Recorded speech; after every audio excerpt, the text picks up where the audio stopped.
Ada satu benda yang pasti Anda memilikinya dan Anda gunakan untuk keseharian. Tetapi Anda tidak mengetahui bagaimana cara kerja sebenarnya dari benda tersebut. Apa itu? Ya betul, smartphone. Smartphone zaman sekarang telah dilengkapi dengan teknologi layar sentuh atau touchscreen yang di situ sangat memudahkan bagi pengguna, terutama bagi Anda yang pekerjaannya terdapat di smartphone sehingga tidak bisa lepas dari smartphone. Tapi pernahkah Anda mencari tahu bagaimana cara kerja sebenarnya dari teknologi touchscreen? Penasaran? Simak video berikut. Halo, saya Danang, mahasiswa Teknik Kimia.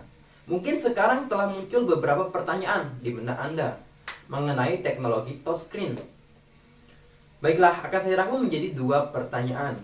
Pertanyaan yang pertama, bagaimana touchscreen ini merespon sentuhan? Kemudian, pertanyaan yang kedua, mengapa touchscreen hanya merespon pada tubuh manusia?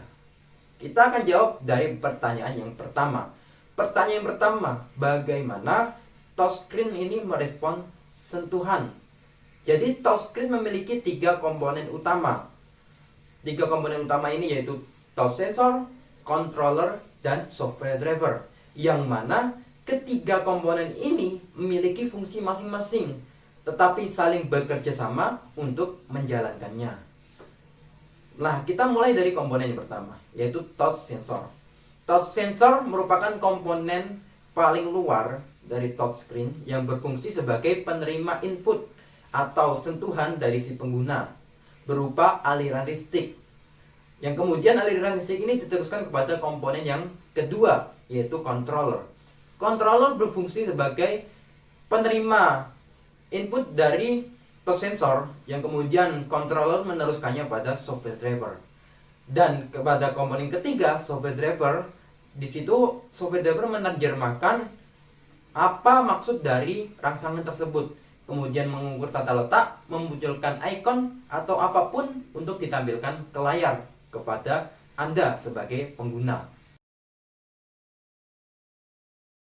Kemudian pertanyaan yang kedua, mengapa touchscreen hanya merespon pada tubuh manusia? Ya, benar. Touchscreen tidak hanya merespon pada jari yang normalnya Anda sebagai pengguna menggunakan jari untuk mengoperasikan smartphone. Tetapi touchscreen ini merespon pada semua bagian tubuh manusia, hampir semua bagian tubuh manusia yang tidak berambut. Mengapa demikian? Karena tubuh manusia menghasilkan listrik statis dan teknologi touchscreen menggunakan konsep kapasitif. Yang simpelnya, teknologi kapasitif hanya merespon pada rangsangan berupa listrik statis.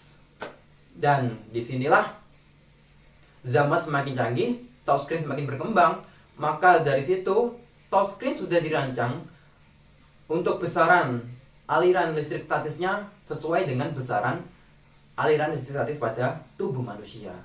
Sehingga itulah mengapa tidak semua benda bisa digunakan untuk merangsang touchscreen, meskipun benda tersebut mengandung aliran listrik statis. Nah, hal seperti inilah yang saya pelajari dalam teknik kimia. Mungkin bagi Anda yang memiliki persepsi bahwa kimia itu hanya mengenai lab, larutan, dan sebagainya, persepsi tersebut kurang tepat. Karena kita di teknik kimia mempelajari kimia dan sebagainya itu pun lebih kompleks. Dan tanpa Anda sadari, hal di sekitar Anda, teknologi-teknologi sekitar Anda maupun proses di sekitar Anda, semua itu mengandung kimia. Sekian dari saya, dan ingat, kimia itu seru. Terima kasih.